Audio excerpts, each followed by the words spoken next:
Hello friends, आज हमारा practice set 42 रहेगा, जिसका हमारा फर्स्ट क्वेश्चन आता है कि विकास कौन से कारक द्वारा प्रभावित होता है। फर्स्ट ऑप्शन आनुवांशिकता जेनेटिक, सेकंड ऑप्शन आता है पोषण न्यूट्रिशन, थर्ड ऑप्शन आता है शारीरिक गतिविधि फिजिकल एक्टिविटी, या फिर डी ऑप्शन आता है पर्याप्त नींद। तो इसमें फर्स्ट ऑप्शन ए और बी दोनों, second option A B C, third option A और सी, या फिर four option A B C D, सारे के सारे ऑप्शन करेक्ट। तो इसका जो करेक्ट आंसर हो जाएगा वो हो जाएगा आपका ए बी सी डी, कि आपका ये और ये मीन्स आनुवांशिकता, पोषण, शारीरिक गतिविधियाँ, पर्याप्त नींद जो है विकास को प्रभावित करने वाले कारक हैं आपके। अब जो आपकी आनुवांशिकता होती है वो किस तरीके से प्रभावित करती है, जो जेनेटिक होते हैं कि आपके माता पिता होते हैं, क्या होते हैं माता पिता। माता पिता से क्या होता है, विरासत में जो हमें गुण मिलते हैं वो बच्चे के विकास की क्षमता को क्या करते हैं, निर्धारित करते हैं आपके। ठीक है। सेकेंड ऑप्शन आता है हमारा पोषण न्यूट्रिशन, मतलब कि स्वस्थ शारीरिक और मानसिक विकास के लिए अगर बच्चे का क्या है स्वस्थ क्या करना है, स्वस्थ उसका शारीरिक और आपका शारीरिक और मानसिक विकास के लिए क्या है, बच्चे के लिए उचित पोषण तत्वों वाला भोजन बहुत ज़रूरी होता है। अगर पोषण आपका तत्व जो है जो भोजन है वो हमारा करेक्ट नहीं है, अच्छा नहीं है, तो हमारा क्या है जो बालक होगा, बच्चा होगा, उसका जो स्वास्थ्य है वो बहुत ज़्यादा प्रभावित होगा। ठीक है। इसी तरीके से हमारा थर्ड ऑप्शन आता है शारीरिक गतिविधियाँ, मतलब फिज़िकल एक्टिविटी, कि जो शारीरिक गतिविधियाँ होती हैं उनको बढ़ावा देने से क्या होता है, बच्चे के समग्र विकास में क्या मिलती है, हेल्प मिलती है। और लास्ट ऑप्शन इज आता है आपका पर्याप्त नींद, कि नींद के दौरान वृद्धि हार्मोन्स का क्या होता है, स्राव होता है, जो वृद्धि और विकास के लिए क्या होती हैं, मोस्ट इम्पोर्टेंट होती हैं। तो नींद क्या है, पर्याप्त नींद भी लेना बहुत आवश्यक है, जो हमारे विकास के लिए क्या होता है, महत्वपूर्ण होती है। ठीक है। नाउ सेकेंड क्वेश्चन आता है हमारा, सेकेंड क्वेश्चन इज बालक में विकासात्मक परिवर्तन है। फर्स्ट ऑप्शन ये परिवर्तन सार्वभौमिक लेकिन व्यक्तिगत होते हैं। सेकंड अनुभव पर्यावरण इनकी दिशा को प्रभावित कर सकते हैं। सी विकासात्मक जो परिवर्तन है वो एक व्यवस्थित मानित तरीके से होता है। और डी ऑप्शन सभी। तो इसका जो करेक्ट आंसर है वो हो जाएगा आपका सभी हो जाएगा। ठीक है। कि आपका जो बालक में विकासात्मक जो परिवर्तन होता है ये क्या है, ये गर्भधारण से, कब, गर्भधारण से आपका और वयस्क तक क्या है, वयस्क जो है बनने तक क्या है, एक सतत प्रक्रिया होती है। इसमें क्या है कि ये परिवर्तन सार्वभौमिक लेकिन व्यक्तिगत होता है। ये जो परिवर्तन होता है वो कैसा होता है, वो व्यक्तिगत होता है आपका। सेकेंड अनुभव और पर्यावरण इनकी दिशा को क्या करते हैं, प्रभावित कर सकते हैं। और थर्ड ऑप्शन मीन्स ये तीनों ऑप्शन जो हैं आपके करेक्ट रहेंगे। Okay, clear. Now next question आता है आपका, नेक्स्ट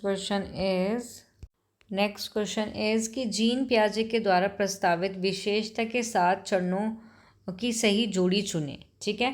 फर्स्ट इज आता है संवेदी गामक, जो आपकी 7 से 11 वर्ष की होती है। सेकेंड आता है आपका, सेकेंड ऑप्शन है आपका पूर्व संक्रियात्मक अवस्था, जो 2 से 7 वर्ष की दे रखी है। थर्ड ऑप्शन आता है इसमें आपका मूढ़ संक्रियात्मक, जो आपकी 12 वर्ष की दे रखी है। और आपका 4 ऑप्शन आता है औपचारिक संक्रियात्मक अवस्था, जो आपके जन्म से 2 वर्ष की दे रखी है। क्वेश्चन में है सही जोड़ा जो है हमें वो चुनना है, सही जो जोड़ी है उसको चुने।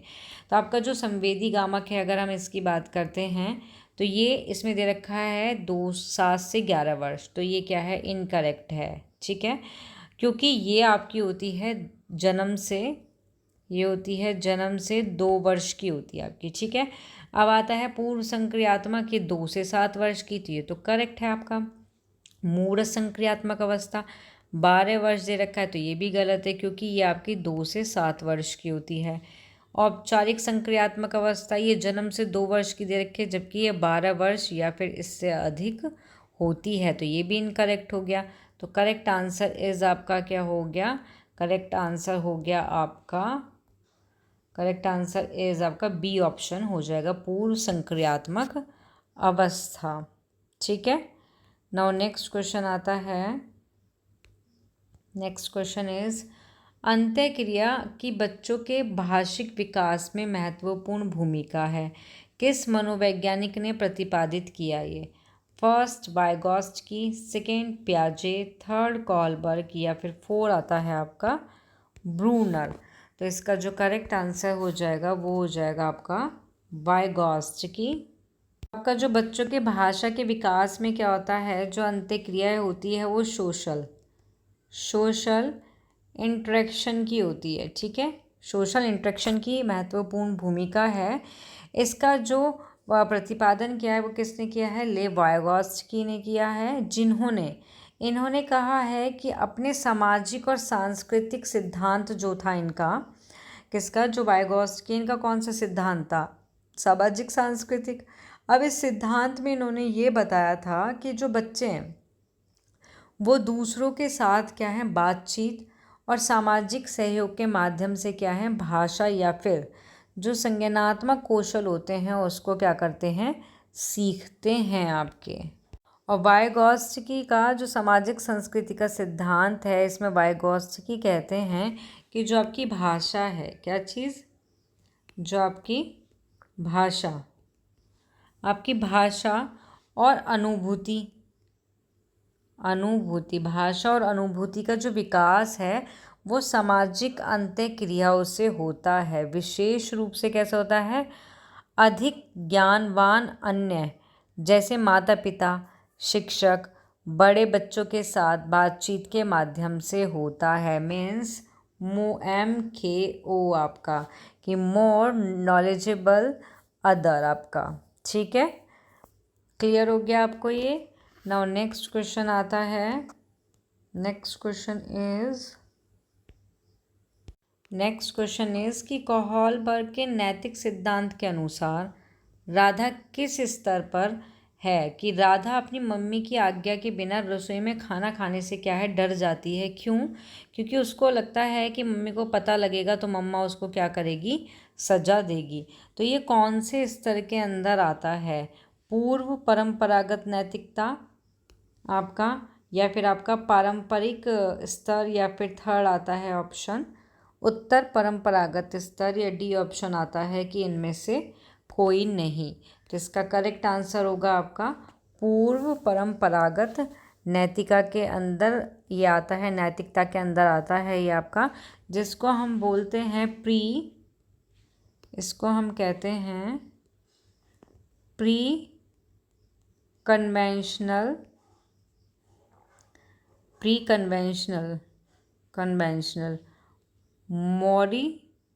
मॉरलिटी। ठीक है, मॉरलिटी के स्तर पर आता है। इसमें क्या होता है, विशेष रूप से इसमें क्या होता है, जो आज्ञा होती है आपकी, क्या होती है, आज्ञा का पालन दंड से बचाव से होता है। आज्ञा की बात हो रही हो, जहाँ आपकी आज्ञा की बात हो रही हो, या सजा मीन्स दंड की बात हो रही हो, उससे बचाव के लिए, पनिशमेंट के लिए यह अभिविन्यास है। कौन सा? पूर्व परंपरागत नैतिकता। क्योंकि अपनी मम्मी से सजा मिलने के डर से क्या है, आज्ञा के बिना खाना नहीं खा रही है वो। ठीक है, कौन? राधा। और ये स्तर बच्चों में पाया जाता है, और जहाँ वे सही और गलत का निर्धारण बाहरी नियम और परिणाम के आधार पर क्या है, करते हैं। खासकर तब करते हैं तब उनको सजा से क्या होता है, बचना होता है। ओके, क्लियर हो गया? तो नेक्स्ट क्वेश्चन आता है आपका, तार्किक गणितीय बुद्धि की क्षमता में क्या शामिल नहीं है? ध्यान देना क्वेश्चन पे। फर्स्ट ऑप्शन दृश्य और स्थानिक सोच, थर्ड आता है तार्किक विश्लेषण, सी आता है गणितीय और संख्यात्मक क्षमताएं, या डी ऑप्शन आता है अमूर्त और वैचारिक सोच। तो इसका करेक्ट आंसर गैस करो आप भी क्या होना चाहिए और क्या है इसका जो करेक्ट आंसर होगा। बताओ इसका करेक्ट आंसर क्या होगा आपका। तो इसका करेक्ट आंसर होता है आपका ए ऑप्शन दृश्य और स्थानिक सोच। तो इसमें आपका क्या है, दृश्य और स्थानिक जो सोच होती है ये क्यों नहीं शामिल करते, क्योंकि जो विचार होते हैं उसको प्रस्तुत करने या हम कह सकते हैं कोई भी समस्या, क्या है समस्या है कोई भी, उसको हल करने के लिए क्या होता है आकृति या फिर छवियों का उपयोग नहीं किया जाता है। ठीक है, दृश्य और जो स्थानिक सोच है उसका उपयोग नहीं किया जाता है किसमें, तार्किक गणितीय बुद्धि में, जबकि इसकी जगह क्या है आपका तार्किक जो विश्लेषण है। आपका जो तार्किक विश्लेषण है इसमें क्या होता है जो समस्याएं होती हैं, समस्या होती हैं या फिर हम कह सकते हैं परिस्थिति जो होती हैं उसका तार्किक तरीके से क्या है विश्लेषण किया जाता है या विश्लेषण करने की क्या होती है क्षमता होती है। इसी तरीके से है गणितीय और संख्यात्मक क्षमताएं, कि जो गणितीय सक्रियाएं करने या हम कह सकते हैं गणना करने, इसमें ये समझो गणना करने या फिर संख्याओं के बीच संबंध को समझने की इसमें क्षमता होती है, इसलिए इसको तार्किक गणितीय बुद्धि की क्षमता में क्या है शामिल किया गया है। उसके बाद आता है अमूर्त और वैचारिक सोच। तो जो आपकी अमूर्त रूप से सोचने की या फिर कह सकते हैं पैटर्न का पता लगाने के लिए या जटिल समस्या को समझने के लिए, मीन्स इसमें कोई भी समस्या होती है जटिल समस्या उसको समझने की क्या होती है क्षमता होती है, इसलिए इसको इसमें तार्किक गणितीय बुद्धि के अंदर शामिल किया गया है। तो किसको शामिल नहीं किया गया दृश्य और स्थानिक सोच को आपका। ठीक है, नेक्स्ट क्वेश्चन आता है आपका, नेक्स्ट क्वेश्चन इज है कि विकास का शीर्षगामी सिद्धांत बताता है कि विकास किस ओर से किस तरफ बढ़ता है।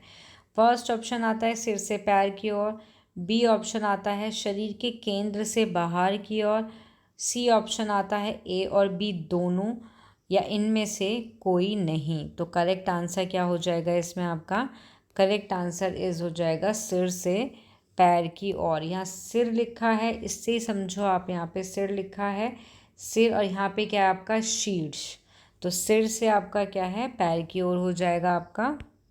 इसमें कहने का मतलब यही है कि सबसे पहले क्या होता है सिर का विकास होता है, मीन्स मस्तिष्क का विकास सबसे पहले होता है और फिर उसके बाद में क्या है जो शरीर होता है या शरीर के अन्य अंगों तक क्या होता है उसका विकास होता है या अंगों तक फैलता है जो विकास होता है। इसे सिर से नीचे की ओर होने वाला विकास भी कहते हैं। इसमें क्या होता है एक बच्चा है वो पहले अपने सिर पर नियंत्रण करता है, किस पे करता है, इसमें किस पे नियंत्रण करता है अपने सिर पर, फर्स्टली अपने सिर पर नियंत्रण करेगा, उसके बाद क्या करता है फिर वो धीरे धीरे क्या है उसकी जो भुजाएं होती हैं भुजाओं पर, और फिर अंत में क्या करता है अंत में जो उसकी उंगली होती हैं उंगलियां जो होती हैं फिर उनका उपयोग करना सीखता है। और उसके बाद आता है आपका चलना, क्या आता है चलना, तो चलना शुरू करता है। तो चलना शुरू करने से पहले बच्चे सिर को उठाना शुरू कर देते हैं, चलना शुरू करने से पहले क्या अपने सिर को भी उठाना शुरू कर देते हैं। तो शीर्षगामी में ये है पहले सिर फिर भुजा फिर उंगली और फिर सिर को ऊपर नीचे उठाना और फिर आपका आ जाता है चलना। तो सिर से पैर की ओर शीर्षगामी सिद्धांत बताता है कि विकास जो है वो सिर से पैर की ओर होता है आपका। जबकि आपका यहाँ सेकंड ऑप्शन के बारे में बात करते हैं तो सेकंड जो ऑप्शन है ये आपका प्रॉक्सिमल प्रिंसिपल, मतलब कि आपका जो समीपस्थ दूरस्थ सिद्धांत के नाम से जाना जाता है ये आपका। ठीक है, कौन सा आपका शरीर के केंद्र से आपका कहाँ की ओर आपका बाहर की ओर जो होता है, जिसको प्रॉक्सिमोडिलेटल सिद्धांत भी कहते हैं। ये जो विकास होता है ये क्या है, केंद्र से, हमारा केंद्र में जो हमारा धड़ होता है, ठीक है, धड़ से शुरू होता है और जो बाहरी हिस्से होते हैं हमारे, फिर बाहर की ओर, जैसे हमारे हाथ हो गए, ठीक है, हमारे पैर की उंगलियां हो गई, तो वहाँ की ओर जाता है। लेकिन इसकी शुरुआत शरीर के केंद्र से शुरू होकर कहाँ जाती है, आपके बाहरी अंगों की ओर बढ़ता है आपका। क्लियर हो गया आपको ये पॉइंट? तो आपको फर्स्टली क्वेश्चन के अकॉर्डिंग आंसर फर्स्ट सही है, लेकिन अगर यहाँ शीर्षगामी सिद्धांत की जगह अगर आपका आ जाता है दूरस्थ समीप्त दूरस्थ सिद्धांत, तो करेक्ट आंसर हो जाता आपका बी ऑप्शन। ओके, तो ये दोनों सिद्धांत क्या हैं, अलग अलग हैं, अलग अलग बातें कहते हैं। नाउ नेक्स्ट क्वेश्चन आता है हमारा, next question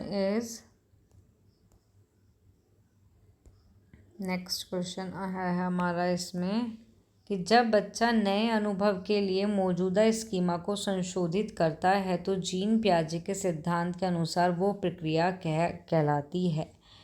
first option is अनुकूलन, सेकंड संगठन, थर्ड मचान, या फिर डी ऑप्शन अभिसंज्ञान। तो इसका करेक्ट आंसर होगा आपका अनुकूलन कहलाती है, जिसको हम क्या कहते हैं, समायोजन भी इसको हम कहते हैं, समायोजन आपका, ठीक है, समायोजन भी कहते हैं। समायोजन में क्या होता है, बच्चा नई जानकारी के साथ तालमेल बिठाने के लिए जो उसके मानसिक ढांचे हैं उसमें क्या करता है, उसको बदलता है। कहने का मतलब ये है कि जो मौजूदा स्कीमा होता है उसका संशोधन करता है। तो यही क्वेश्चन में पूछा गया है।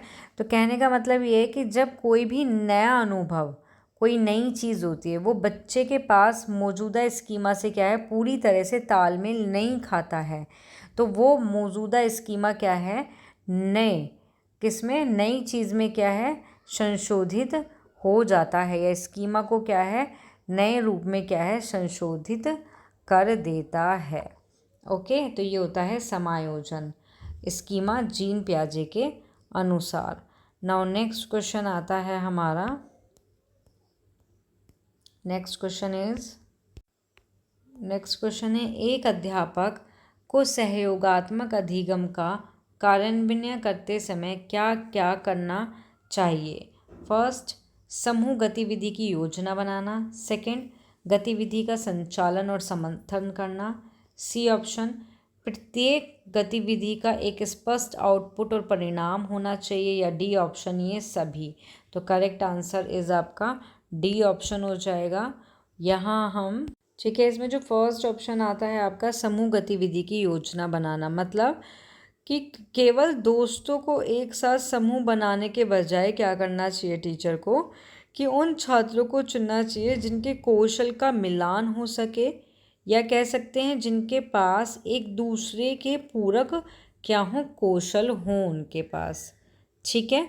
इसी तरीके से सेकंड ऑप्शन आता है आपका गतिविधि का संचालन और समर्थन, मतलब कि जो टीचर है हमारा, ठीक है, अध्यापक को सहयोगात्मक गतिविधियों को सावधानी से देखना चाहिए। ऐसा नहीं है कि बस एम ही देख लिया, जो गतिविधियाँ उनको बहुत सावधानी से देखना चाहिए। और जो छात्र क्या हैं, जो हैं क्या कर रहे हैं, संघर्ष कर रहे हैं या योगदान नहीं दे रहे हैं, उन्हें क्या है, उन्हें सहायता प्रदान करनी चाहिए। तो इन बातों का क्या है, कार्यान्वयन करना चाहिए एक अध्यापक को। और लास्ट आता है आपका गतिविधि का एक स्पष्ट आउटपुट परिणाम होना चाहिए, मतलब कि जो प्रत्येक क्या हैं आपके प्रत्येक जो गतिविधियाँ हैं वो एक स्पष्ट आउटपुट और परिणाम, ठीक है, उनके होने चाहिए। जैसे कि फॉर एग्जांपल आपका चर्चा के जो मुख्य बिंदु का क्या है, चर्चा है उसके जो बिंदु होते हैं उसका क्या है, रिकॉर्ड हो, ओके, और या फिर प्रगति उनकी क्या है, रिपोर्ट उनकी होनी चाहिए आपकी, ठीक है। तो इस तरीके से जो 4 ऑप्शन इज इसका करेक्ट आंसर हो जाएगा। नाउ नेक्स्ट क्वेश्चन आता है इसमें, नेक्स्ट और आपका लास्ट क्वेश्चन है कि व्यक्तिगत विभिन्नता शिक्षार्थी वाली कक्षा में अध्यापक को क्या करना चाहिए। फर्स्ट ऑप्शन, शिक्षार्थी की व्यक्तिगत ज़रूरत को समझना। सेकंड, लचीली शिक्षण विधि का अपनाना। सी ऑप्शन, सकारात्मक कक्षा वातावरण बनाना। या डी ऑप्शन, सभी। तो करेक्ट आंसर इस इसका क्या हो जाएगा, सभी हो जाएगा। तो इसमें जो फर्स्ट ऑप्शन है वो है आपका शिक्षार्थी की व्यक्तिगत ज़रूरत को समझना। ठीक है, जिसमें क्या है, फर्स्ट इसमें भी पॉइंट आता है, हमारा पॉइंट आता है छात्र को क्या है जाने। मतलब क्या है आपका कि जो टीचर है आपका, ठीक है, टीचर को क्या है हर छात्र की व्यक्तिगत जो योग्यताएं होती हैं, उनकी जो रुचि इंटरेस्ट होता है, सीखने की शैली जो होती है, उसको समझने के लिए समय लगाना चाहिए। ये नहीं है कि उसकी रुचि इंटरेस्ट किसी चीज़ के बारे में, छात्र के बारे में जाना ही नहीं। ठीक है, सेकंड आता है व्यक्तिगत आपका आता है सम्मेलन। मतलब कि छात्र के साथ क्या है व्यक्तिगत बातचीत करके उनकी जो प्रगति है, उनके जो एम्स हैं, बच्चों के लक्ष्य जो हैं, उनके चुनौतियों पर क्या है चर्चा भी करनी चाहिए। तो ये आता है शिक्षार्थी की व्यक्तिगत ज़रूरत को समझना। ऐसी आपका सेकंड आता है ऑप्शन। इसमें आपका फर्स्ट पॉइंट आता है कि व्यक्तिगत निर्देश आता है इसमें। मीन्स कि उन छात्रों के लिए विशेष कार्यक्रम या फिर व्यक्तिगत निर्देश प्रदान करने चाहिए जिन्हें अधिक सहायता की क्या है ज़रूरत होती है। ठीक है, सेकंड आता है इसमें पाठ्यक्रम। मतलब कि छात्रों के व्यक्तिगत स्तर या फिर सीखने की जो ज़रूरत होती हैं, उसी के अनुसार क्या है पाठ्यक्रम या शिक्षण पद्धति में समायोजन करना चाहिए। ठीक है, उसके बाद आपका पॉइंट ऑप्शन आता है आपका,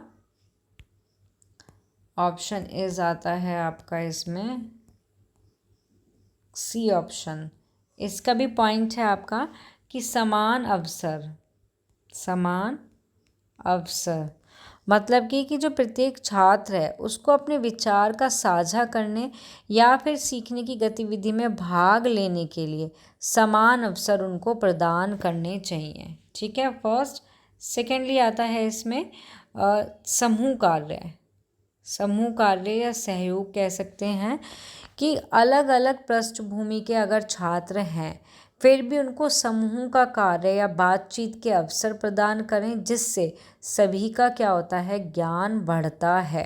ओके, क्लियर हो गए तीनों के तीनों पॉइंट। तो यहाँ आपके क्या है क्वेश्चन समाप्त होते हैं, क्लास समाप्त होती है। मिलते हैं नेक्स्ट क्लास में। जिसको भी क्लास पसंद आए वो इसको लाइक शेयर सब्सक्राइब करना ना भूलें। Thank you.